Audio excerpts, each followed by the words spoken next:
नमस्कार, हमारी इस खास पेशकश में आपका स्वागत है। मैं हूं राजीव मिश्रा। आज बात करेंगे भारत और जिम्बाब्वे के बीच होने वाले वनडे मुकाबले की, यानी कि 3 वनडे मैचों की जो ये सीरीज है उसके बारे में बात करेंगे। भारतीय क्रिकेट के लिए ये सीरीज क्या अहमियत रखती है, इस पर बातचीत करेंगे। और इस पूरी सीरीज का आप डिटेल्ड कवरेज देख सकते हैं, लाइव कवरेज देख सकते हैं सोनी 6 पर इंग्लिश में, सोनी 10 पर आप देख सकते हैं इसको हिंदी में, सोनी 10-4 पे आप देख सकते हैं तमिल और तेलुगु में। और ये सारे मैचेस 12:45 पे शुरू हो जाएंगे, यानी कि अगर आपको स्टूडियो डिस्कशन देखना है तो थोड़ा पहले आपको ज्वाइन करना पड़ेगा। तमाम दिग्गज क्रिकेटर्स होंगे सोनी के कमेंट्री बॉक्स में, जो आपको सीधे क्रिकेट का आंखों देखा हाल बताएंगे। लेकिन आज हम मैच शुरू होने के ठीक पहले एक ऐसे क्रिकेटर्स के साथ जुड़ रहे हैं जो 2007 वर्ल्ड कप विनिंग टीम के मेंबर रहे, चेन्नई सुपर किंग्स के लिए खेले, आईपीएल के लिए, अलग अलग टीमों के लिए खेले और क्रिकेट को बहुत बेहतर तरीके से वो समझते हैं। उनके क्रिकेटिंग ब्रेन की बहुत ज्यादा बातचीत होती है। हम बात कर रहे हैं रॉबिन उथप्पा की। रॉबिन उथप्पा इस समय हमारे साथ जुड़ गए हैं। रॉबिन भाई, ढेर सारा स्वागत आपका, अभिनंदन और साथ में आभार भी कि आप हमारे साथ जुड़े। हमारी हिंदी थोड़ी क्योंकि यूपी साइड की है तो हो सकता है आपके लिए थोड़ी भारी पड़े रॉबिन भाई, ठीक वैसे ही जैसे जिम्बाब्वे में हिंदुस्तान की टीम भारी पड़ने वाली है। नमस्ते राजीव जी। बिल्कुल भी नहीं। इनफैक्ट मैं जब हिंदी सीखा था तो आरपी सिंह से मैंने बात करते करते करते सीख लिया था। तो यूपी की हिंदी मेरे पे आपको भारी बता नहीं दूं, पड़ती है। आरपी मेरे कॉलेज के हैं, स्पोर्ट्स कॉलेज के, मेरे से 3 साल जूनियर थे वो और सुरेश रैना। तो स्पोर्ट्स कॉलेज लखनऊ के हम सारे पढ़े हुए हैं, तो इसलिए थोड़ी हिंदी ज्यादा बेहतर है। हाँ, बात कर लेंगे। मैं कोशिश करूंगा कि आपकी जितनी हिंदी बात कर सकूं। जी रॉबिन भाई, कैसे आप देख रहे हैं? एक तो जो सोनी के साथ आप एसोसिएट हुए हैं, ढेर सारे कमेंटेटर्स के साथ भी इंटरेक्ट करेंगे। ये सोनी के कमेंट्री बॉक्स में आना, क्रीज से कमेंट्री बॉक्स तक पहुंचना, किस तरह का एक्सपीरियंस देख रहे हैं और कितने एक्साइटेड है आप? हालांकि चलिए, इंडिया जिम्बाब्वे सीरीज को बहुत ज्यादा हाइप नहीं है, बट मुझे लग रहा है आपके जरिए इस सीरीज को ज्यादा हाइप की जा सकता है। हाँ जी, बिल्कुल। मैं बहुत खुश हूँ। इनफैक्ट मेरी पहला एक्चुअली कमेंट्री ब्रॉडकास्टिंग गिग जो मैंने किया था 2018 में, वो सोनी के साथ शुरुआत किया था। तो बहुत ही बेहतरीन एक्सपीरियंस था मेरे लिए।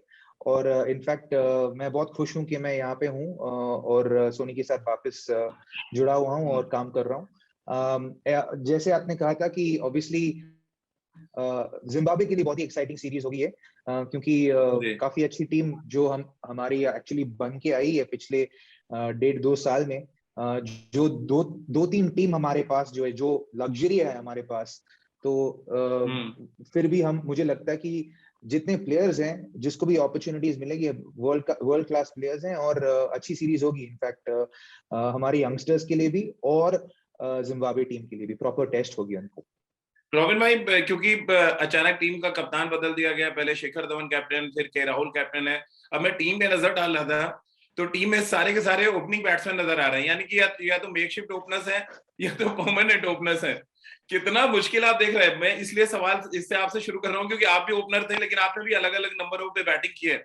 मैं भी आपको बता दूं, मैं एक लिस्ट देख रहा था कि K Rahul opener, Shikhar Dhawan opener, ये परमानेंट ओपनर है, ऋतुराज गायकवाड परमानेंट ओपनर, फिर जो Shubman Gill permanent opener, Ishan Kishan permanent opener, Sanju Samson और राहुल त्रिपाठी। नहीं, तो जितने परमानेंट ओपनर है उसी में चलाएंगे। और वो ऑप्शनल वालों में उसमें घुसेंगे ही नहीं, क्योंकि अगर हम लोग मतलब वैसे देखेंगे, क्योंकि ये एक अच्छी चीज है हमारे देश में, और एक मतलब थोड़ा नेगेटिव भी देख सकते हो, क्योंकि इतने टैलेंट इतना ज्यादा है और अपॉर्चुनिटीज इतनी कम है। तो लोग ऑब्वियसली फ्लेक्सिबल होने के लिए तैयार है अपने देश के लिए, और कहीं भी खेलने के लिए तैयार है देश के लिए। तो सारे ओपन कर सकते हैं, सब में उतना मतलब टैलेंट भी है। और मुझे लगता है कि पहले अभी जो 5 ओपनर्स आपने बताए हैं, तो उसी में शायद 2 लोग ओपन करेंगे। बाकी सब जो नॉन ओपनर्स हैं, जो ओपन किए हुए हैं एक देश के लिए पहले, वो शायद मतलब वो नीचे ही खेलेंगे, मिडिल ऑर्डर में। ये कैसे बनेगी लेकिन बैटिंग ऑर्डर आप किस तरह से देख रहे हैं? क्योंकि हमारे जो दर्शक है, व्यूवर्स है, बहुत ध्यान से आपको सुन रहे हैं। कैसे आप बनाओगे? चलिए, राहुल और अगर आपने करा दिया शिखर से ओपन, नंबर 3, 4, 5 पे आप किसको खिलाना पसंद करेंगे रॉबिन भाई? देखिए, आप इस टीम में एक चीज हमको देखनी पड़ेगी कि अगले साल वनडे वर्ल्ड कप भी है। तो उसको Exactly. रखते हुए हमको मतलब एक आंख T20 वर्ल्ड कप पे भी रखना पड़ेगा, एक आंख प्लेयर्स के फिटनेस और फॉर्म पे भी रखना पड़ेगा, एक और आंख हमको अगला वर्ल्ड कप जो अगले साल होने वाला है उस पे भी रखना पड़ेगा। तो उसके हिसाब से शिखर मुझे लगता है कि obviously will be the number one opening batter in this team. Rahul जो अभी खेलने वाले हैं, क्योंकि वो इंजरी से बाहर आ रहे हैं और आईपीएल के बाद पहले टूर्नामेंट खेलने वाले हैं, तो मुझे लगता है कि वो भी ओपन करेंगे। और ये बहुत इंपॉर्टेंट टूर्नामेंट था और सीरीज है केएल राहुल के लिए, क्योंकि वो आईपीएल के बाद अभी खेल रहे हैं, तो उसको ग्रूव में आने के लिए बहुत ही इंपॉर्टेंट टूर्नामेंट है, क्योंकि अगला जो टूर्नामेंट आने वाला है वो T20 एशिया कप है, तो उसके बाद प्रेपरेशंस होगी वर्ल्ड कप के लिए। तो इम्पोर्टेंट है कि समझ ला केएल राहुल अच्छे फॉर्म में हो, अच्छे निक में हो, तो इम्पोर्टेंट है कि वो भी ओपन करें।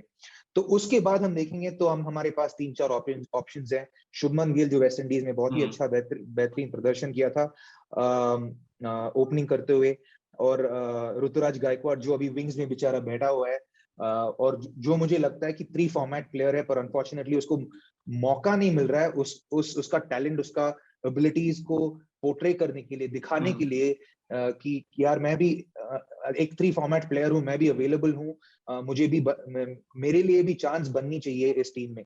और तीसरा ईशान किशन, वो भी बहुत ही अच्छा खेल रहा है T20 क्रिकेट में, पर वनडे क्रिकेट तो में आप रोमन में अभी 3, तक 4, 5, 6 किसको उसके गिनाएंगे? पास एक, क्योंकि इतने ढेर सारे और सारे ओपनर्स हैं, ये एक ऐसा चक्रव्यूह जहां मैं आपको फंसाना चाह रहा हूँ। मेरे हिसाब से क्योंकि हम ये दो चीज रखना चाहिए दिमाग में कि T20 वर्ल्ड कप के लिए आप जितना जो फ्रिंज प्लेयर्स है उनको मैच टाइम दो, वो बहुत इंपॉर्टेंट होगा। तो ओपनर्स मेरे लिए शिखर और राहुल, नंबर 3 क्योंकि शुभमन अच्छा खेल रहा था वेस्ट इंडीज में, खेले हैं वेस्ट इंडीज में, तो वो नंबर 3 खेलेंगे।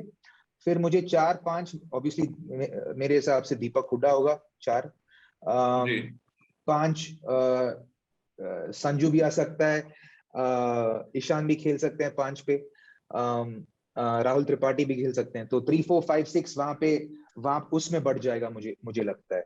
दीपक चहर को आप खेलते देखना चाहेंगे क्योंकि एशिया कप के स्टैंड हैं, और दीपक चहर, आवेश खान को आप ज्यादा प्रेफरेंस देंगे सिराज और शार्दुल ठाकुर के ऊपर, रोबिन भाई? मुझे लगता है इस कंडीशंस में 3 फास्ट बॉलर्स कैसे भी खेलेंगे, और दीपक चहर बिल्कुल खेलना चाहिए क्योंकि वो भी वापस इंजरी से आ रहे हैं, और वो भी एक्चुअली एक बहुत बड़ा ऑप्शन होगा हमारे लिए, स्पेशली वनडे वर्ल्ड कप और T20 वर्ल्ड कप, क्योंकि मुझे लगता है as far as swing bowling is concerned, Bhuvneshwar Kumar जो है वो अभी फ्रंटलाइन ऑप्शन है, और उनके पीछे अगर खुदा ना खास्ता कुछ हुआ इंजरी वाइज, तो एक बैकअप चाहिए, तो उसको उस बैकअप के लिए भी मैच टाइम चाहिए, तो दीपक चहर बिल्कुल मुझे लगता है खेलेंगे, और अगर वो अच्छा परफॉर्म करेंगे तो मुझे लगता है कि T20 वर्ल्ड कप में जिसका नाम आएगा वो इन दोनों के बीच में होगा। और स्विंग बॉलिंग तो हम सब जानते हैं कि दीपक और भुवी कितने अच्छे बॉलर्स है स्विंग के, पर उनके बैटिंग कौन अच्छा करेगा, मुझे लगता है वो शायद पुश थ्रू करेंगे T20 वर्ल्ड कप टीम में। अगर आप रोबिन भाई, आखिरी 2 सवाल मैं आपसे लूंगा। एक सवाल तो ये है कि क्या क्लीन स्वीप बहुत आसान लग रही है, क्योंकि अभी बांग्लादेश को हराया जिम्बाब्वे ने T20 सीरीज में, कितना मुश्किल आपको लग रहा है? और दूसरा, जिम्बाब्वे के प्लेयर्स का शायद 11 का नाम लेना और उनको प्रोनाउंस करना बड़ा मुश्किल काम है इस डेट में, याद रखना भी। क्या इस सीरीज के बाद जिम्बाब्वे चाहेगी कि हारे जीते चाहे जो एक इम्पैक्ट डालें, एक अपनी पहचान बनाए कम से कम वर्ल्ड क्रिकेट में? हाँ बिल्कुल, एब्सोल्युटली, क्योंकि जिम्बाब्वे एक ऐसी टीम थी जो बहुत ही चैलेंज करते थे क्रिकेट के टॉप 5 टीम्स को, तो पिछले 6-7 सालों में उनका वो हालात ऐसे हैं कि क्रिकेट थोड़ा सफर हो गया था, पर अभी रेजरेक्ट करने की कोशिश कर रहे हैं और बहुत ही अच्छा सीरीज जीते हैं बांग्लादेश के ऊपर, तो ऑब्वियसली कॉन्फिडेंस बहुत ऊपर होगा, एनर्जी बहुत हाई होगी, तो मुझे लगता है कि क्लीन स्वीप डेफिनेटली हो सकती है, पर वो अपने होम कंडीशंस में खेले हुए हैं और कॉन्फिडेंस बहुत हाई है, तो अगर वो लोग एक मैच जीत जाते हैं तो मुझे उसमें सरप्राइज नहीं होगी, क्योंकि क्रिकेट एक कॉन्फिडेंस की गेम है, और 11-15 लोग जब कॉन्फिडेंस से खेलते हैं तो कुछ भी कर सकते हैं, नामुमकिन को भी हासिल कर सकते हैं। आखिरी सवाल रोबिन भाई, क्योंकि जब आप क्रिकेट खेलते थे जिम्बाब्वे के प्लेयर्स याद आते हैं, उससे पहले जाए हम जब डेव हॉटल ने एक शानदार सेंचुरी लगाई थी 87 वर्ल्ड कप में, वो एक अलग पहचान है। फिर जो फ्लावर बंधुआ है, ग्रैंड फ्लावर और एंडी फ्लावर, उन्होंने एक अलग तरीके की क्रिकेट खेली और इन सब ने इंडिया में आके इंडिया में बहुत रन बनाए। फिर चाहे हिस्ट्री की बात कर लें, नील जॉनसन की बात करें, एक से बढ़कर एक क्रिकेटर्स आए। क्या रीजन आप देख रहे हैं अचानक इतना ज्यादा जिम्बाब्वे क्रिकेट में डाउनफॉल आया कि लोग वहां जाना पसंद नहीं करते थे, वहां सीरीज नहीं होती थी? क्या भारत के जाने से और भी रास्ते खुलेंगे, आपको लग रहा है? हाँ बिल्कुल, मुझे लगता है कि क्योंकि यहाँ पे जियोपॉलिटिकल काफी ज्यादा चेंजेस हुए हैं, तो उसकी वजह से क्रिकेट थोड़ा सफर हुआ है और इंटरनल कुछ ब्यूरोक्रेसी भी चल रही थी, तो क्रिकेट के एसोसिएशन में, तो वो सब क्लीन करने में थोड़ा टाइम लग गया था शायद। पता नहीं एग्जैक्टली क्या है, मुझे भी एग्जैक्टली पिक्चर पूरा पता नहीं है, पर जो जब आज तक मुझे सुनने में आया कि ये लोग मतलब चेंज करने की कोशिश की जारी है, तो इसकी वजह से शायद अभी जैसे हमने प्लेयर्स देखे हैं अभी, वो शायद अभी आगे जाके देखने को मिलेगा। क्योंकि आप देख लो अभी पाकिस्तान, मतलब ओरिजिन पाकिस्तानी है, सिकंदर रजा पर बहुत अच्छा परफॉर्म किया है पिछले सीरीज में। तो मुझे लगता है कि आगे जाके हम लोग काफी सारे जिम्बाब्वे प्लेयर्स को देखेंगे, शायद आईपीएल में भी और इंटरनेशनल क्रिकेट में भी, और काफी ज्यादा टीम्स ट्रैवल भी करेंगे यहाँ पे।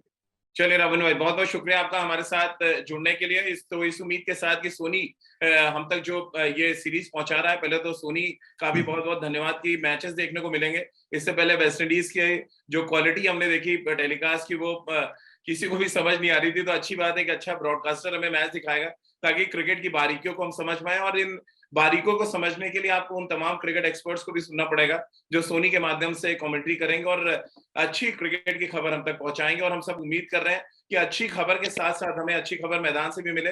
हिंदुस्तान न सिर्फ सीरीज जीते, बल्कि जो युवा खिलाड़ी गए वो अपना इम्पैक्ट छोड़ने में कामयाब रहे। तो चलिए, हमारी इस खास पेशकश में फिलहाल इतना ही।